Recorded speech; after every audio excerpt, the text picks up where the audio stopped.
namili og singsing sa pawn shop. Mao pa? Sure ka nga siyang imong nakita? Siya gani. Kay di man ko siyang luyo. Wa man siya makakita nako. Kay nagtubo man kas kong giprinda nga kwintas, mao nag-abot ni didto. Oh, basin uwa palit siya og singsing niya. Dili oy. Engagement ring man yang gipangita.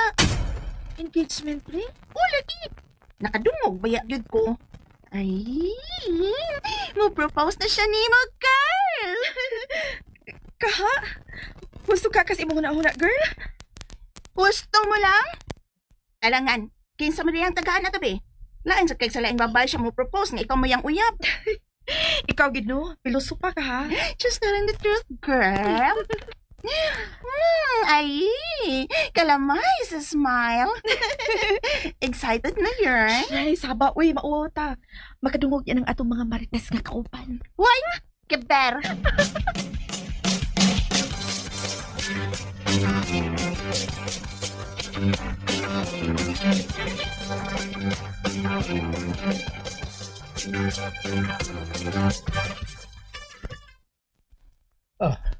Naghan ka naman yun o natanaw, sir. Nahurot-hurot mo na ang tanang alas. Ha? Uso man doon na bagay napilian, sir. Medyo giduka naman ko din eh. Sorry kayo, sir, ha? Pero naunta, sir. Mahal man kaya, sir, eh. Ha? Di makaya sa akong tinigom, sir. Uy. Duka sa ganit ko, sir. Mau ba? Pasya lang siguro, sir. Kung lang saan ako tinigom. Kuwang pa man. Uwis babae yung tagaan na sir, no? Ay, magpaabot yung dugay. Iyaw mo na sa ng orasa ron. Ha? Ay, okay rin. Pamasad siya may bawa nga. Nagplano na ko nga. Mapalit og sing-sing, sir. Pero, sir, sa magyab, mahal ba kayo nimo ang imong tagaan, ana? Sobra kayo, boss. Sobra pa kamahal, boss. Sir, di ko sumawa sa nako, sir, boss. O nga kinalan yun nga, hagdunan na ako sa kasal. Kadiyot, sir, ha? Kadiyot.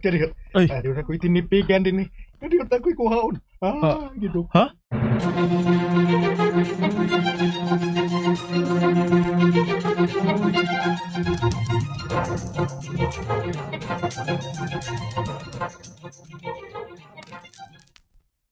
Sigurado ka, busing, sir? Imo ning ibaligyan ako, sir, busing? Dugay na kayo na akong gitaguan. Ako din ko mahinom sa dugay na kayo. Mo gani, dugay na lang magtaguan. Buti pa sabot. Nga importante kay na nimo. Oh yes, tinuod ka. Importante kay nila ko. Ay tuna kinisugilanon ang maong singsing. Sugilanon? Unsa kining maong sugilanon? Dili na mahinungdanon. Sige na. Kini na lang mo'y ihatag sa imong hinigugma. Hala, pila masad ni imong baligya sing busing. Sir busing. Pila masad? Kung pilay makaya nimo. Ha?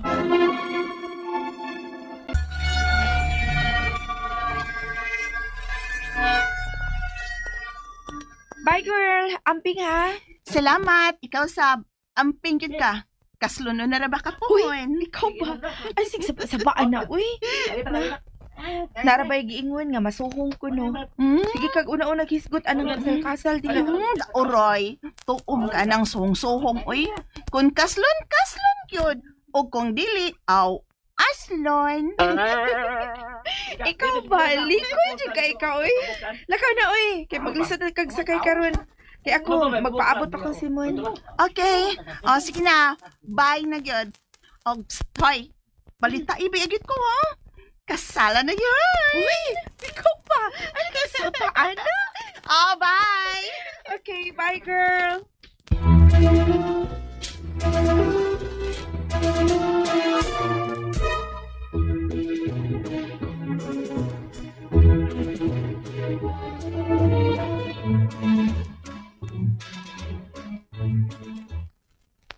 Sorry kay Heidi, na-late ko. No worries.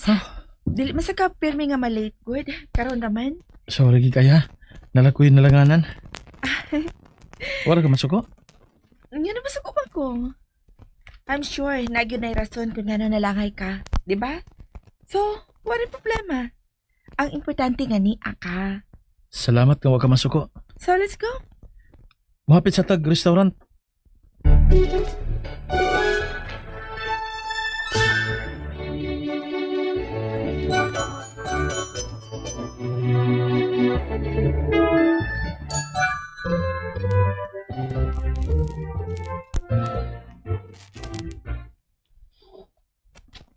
Nabusog ka? Pwedeng busog ka. Dagang kagi-order ko uy. Murag doon ay okasyon. Ah, ID. For you. Wow! Bouquet of flowers? Oh, so sweet. Thank you, Simon. I love you, mahal. Mahal? Yes. From now on, mahal lang atong pinauganay. Okay. Mahal. Heidi. Yes? Kaya, ano eh.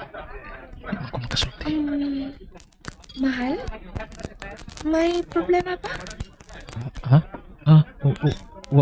Mahal. O niya, nga naman natulala ka man dito talit. Mura ka doon ikot sulti pero di mo malahos. Ano ka na? Tana. Magawas sa din eh. Nakabayad naman ko. Tana. Okay, sige, tana. Ay, wala man siya mo propose. Let's go.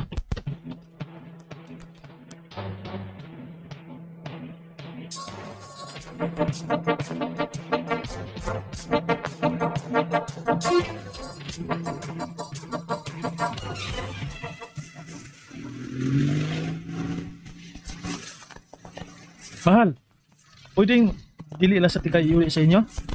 Sure. Why problema? Sure ka? Okay ra? O, lagi. O, si trabaho upa, di ba? So, okay ra. Nya, di ka kakasaban sa imong parents. Dili na lagi. Ako'y bahala.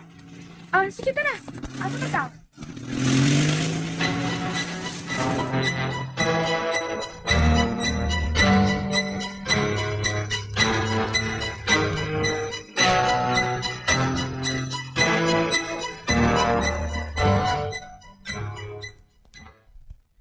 Wow! Kanais din mahal. Overlooking. Nindot kita naon ang city lights, oh. Oh, so romantic place. Pabita nga gidati ka din ni mahal. Thank you, mahal. Mahal. Love ko nimo. Love kayo, mahal. Yan ang nakapangutan naman ka. Wa lang. Love lang gid kayo tika. Dili ko gusto nga mawa pa ka sa kong kinabuhi, mahal. Same here, mahal. Mahal. Unsa ba na? Ako Ano? ba? Nakabantay na ko nimo. Murag doon na siya ko sige sulti. Ha? Unsa ba na? Ha? Mahal? Gusto ka coffee? Ay, wag yapon mo sulti. Mahal? Ha? Gusto pa kag coffee? Unsa nga coffee mo gusto?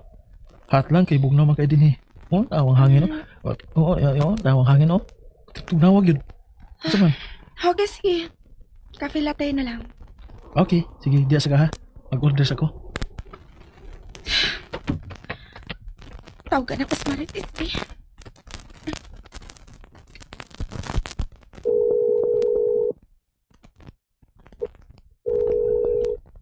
Hello, girl! Basta naman? Ay, excited ko! Saba niya, uy. Ha? Dili mo ko siguro ako ang tagaan niya sa sing-sing. Ha?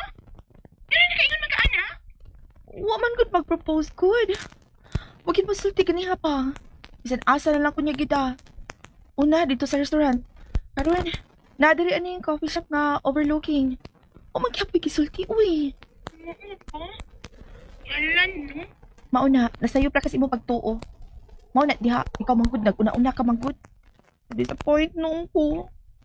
Na-disappoint ka, mahal? Ah? Ganong na-disappoint bang ka, mahal? Kisa gipalitan nimo sa sing-sing. Para kakinsa man na. Hi guys, tanaw ta karon no og mga tanaw ta karon guys og rated Corona. Na-inspire ko guys sa mga alahas ni Charo. Sabi niya sa akin, papadalhan kita ng alahas. Papadalhan kita ng diamond jewelry. Ibenta mo. So ako naman, sabi ko sige, nagsige lang ako. After 1 week, may dumating isang box. Pagbukas ko, ang daming alahas. Binibenta ko pa ko siya sa live, tas after ilang days, sabi niya sa akin, padala ulit ako ng bago. Ang sabi ko sa kanya, no, huwag kang magpapadala sa akin. Etong unang pinadala mo sa akin, bigyan mo ko ng 2 linggo. Ibebenta ko siya online. After 2 weeks, babayaran kita ng buo. Pag nabayaran kita, saka mo ko padalhan ulit. Nabayaran ko siya ng buo, pero no time po na yun, doon na rin ako sabi ko, 2 weeks kaya ko ba to? Kasi yung isang box po na yun, mga worth 5 million nung time na yun. Tapos, nabenta ko siya. So, yun na. After babayaran ko, padala siya ulit. So, yun ang naging proseso namin. Wala akong puhunan sa negosyo ko. Doon siya umikot. Ramadox Jewelry ngayon, hindi na lang mga Maddox. online suki ang meron siya, kundi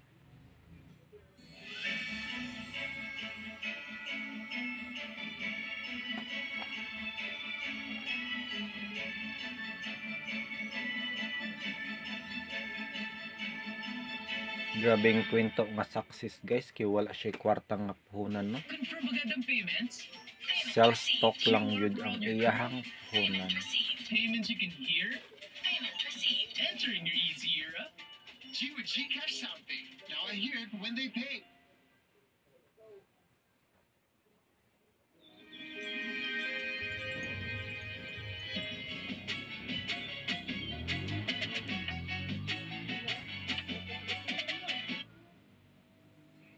Here at the Skin White Skin Innovation Center, we infused high-quality papain extract with 2 times milk and 100 times vitamin E. Nature's goodness, expertly activated by science. Now, in our better than ever Skin White Papaya Glow. Deserve nyo ang glow na kaaya-aya. Skin White Papaya Glow. Kundi napakarami ng mga artista, OFW at kilalang mga tao ang nagtitiwala sa kanya. Ang lalaki naman ng mga bato. So of all things, bakit diamonds? Noong una talaga, pangarap ko din talagang magkaroon ng mga diamonds. That's why nung na-engage po ako sa business na to, talagang nangolekta na rin po ako ng maraming ganyan. Ginagawa pala nila, talagang sila na ang nagpuputol. Kayo na ang Opo. naghuhugis Yes. doon sa bato. Yes. Sa buo. Yes. Ah, So, parang ang ginagawa namin is, mula sa ibang bansa. yes, from the rough diamond, and then from the gold, mga buong gold, and then rough diamonds, saka siya kinakat, minimelt naman yung gold, and then ginagawa ng jewelry. So, from scratch kami talaga nag-umpisa. Kaya kayo naging supplier ng Maraming mga resellers. Ayun, okay. Kaya mura sa kanya. Sabi niya, hindi ko pa alam ang mga presyo. Sa kinang ng negosyong mayroon siya ngayon, kasama niya ang taong naging saksi ng kanyang pinagdaanan. Si Hannah, na kanyang hipag. Witness ako. Saksi talaga ako na nagpursige talaga sila mag-asawa. Kasi si Ma'am Cha, na kita ko sa kanya, actually, kitang-kita ko talaga sa kanya na sobrang taas ng pangarap niya. Ayaw niya mag-set ng dito namin. Sobrang nakaka-proud siya. Kasi kita ko siya nung walang-wala pa sila. Tapos ngayon, sobrang laki ng improvement talaga sa kanya. Saka alam niyo ba, nung bata pa lang siya, kinusgahan siya sa tulong siya na siya daw hindi makakapagtapos tapos walang mararating sa buhay. Pero lukot ko yun. Kasi dahil sa pagiging passionate niya, tsaka sa pagiging hardworking niya talaga. Malaki rin ang pasasalamat ni Hannah sa pagiging generous ng kanyang ate Cha. Sobrang thankful ako sa kanya kasi kung hindi dahil sa kanya, wala ako ngayon dito. Saka sobra ako talaga, aminado ako sobra ako natuto sa kanya. Simula sa bata na parang nag-umpisa lang sa walang, syempre nag-umpisa tayo talaga sa walang alam. Aminado tayo, hindi naman lahat alam natin. So doon ako nag-umpisa, tapos hinubog ako ng panahon, at the same time, hinubog ako ni Ma'am Cha. So masasabi ko ngayon na I'm really proud na naging part siya ng family natin. Sobrang hardworking na kasi talaga. Grabe yung tipong, si Ma'am Cha kasi yung tipo ng tao na kung kayang gawin niya yun, gagawin niya ngayon, hindi niya pagpapagupas. Kung may opportunity ngayon, i-strike niya talaga, i-grab niya yung opportunity. Opportunity grabber kasi talaga siya. Mula sa pagbubungkal ng lupa noon, mga dekalidad na mga brilyante o diamonds na ang kanyang koleksyon ngayon. Kabilang na sa kanyang napundar ang nakakalulang laki ng batong ito. Ang replika ng pinag-usapang Heart of the Ocean sa pelikulang Titanic. Ano ba ito? Di ba sa Titanic? Yes. Ito po, this is Tanzanite. Natural Tanzanite. That's nasa 100 karat na Tanzanite. Wow. Tapos, kinopya mo talaga yung design na. Ito, dinesign po ito ng isang business partner ko for me. Wow. May mga gemstones kasi, may ibang gemstones na mas expensive pa kaysa diamond. Like Tanzanite, Paraiba. So, yan yung mga gemstone na talagang natural, mas And rare. Yes, rare. So, nung nakita ko to, yan po kasing ganyang kalaki na 100 karat, pambihira. Mapapasana all na nga lang ang lahat sa kinang ng kanyang nakamit sa buhay. Certified Donya na si Charo at living her best life. So kung ikaw ang tatanungin, ano yung naging sikreto lahat yan? Tiyaga din, tsaka pagmamahal mo po sa ginagawa mo. Pagmamahal sa mga taong nakapaikot sa'yo. And then, give back. Nung empleyado ko, hindi ko naman kayang bumili ng ganito eh. Baka isang piraso hindi ko kayang bumili. Nung nagkaroon ako ng negosyo, at the same time nangongolektan ako ng mga diamonds, talagang sabi ko, eto na, yung pangarap ko natupad na. Kasi isa pong pangarap ko before is napapanood lang po talaga kita sa Rated K, Balitang K, tapos TV Patrol, sa probinsya. Sabi ko sana dumating yung panahon na may interview ako. Ay, naku, maraming salamat. Okay. Anong sikreto ng matagumpay na buhay? Mahalin mo yung mga taong nakapaligid sa'yo. At huwag ka matuto kang tumulong sa community pag meron ka. Kahit level up na ang kanyang lifestyle, pero hindi pa rin nakakalimot si Charo kung saan siya nanggaling. Madam, samahan niyo ako. Ang dami nating gagawin ngayong araw. Binabalik-balikan pa rin niya ang bahay nilang tagpi-tagpi sa Bicol. Dito ako naglalaro. Pero wala pa to eh. Hindi pa to ganitong kanal. Reminder daw ito na maging humble palagi sa kabila ng kanyang dream come true sa buhay. Ito ang tunay na kwento sa likod ng bawat brilyante ni Charo. So kung ikaw ay isang bato, ayan, ano ka? Diamond. Diamond. Bakit diamond? Sabi nga po, the diamond is a girl's best friend. Because the diamond symbolizes strength and resilience. Parang babae. Napoform po tayo because of the pressure. And habang tumatagal, kumikinang. Ang sikreto ng kanyang sakripisyo, pagmamahal at hindi sumusukong pangarap. Para kay Cha, totoong Grabe nga story, guys. best friend. Napaka-inspiring talaga, no? Ang Maddox story from Rated Corina.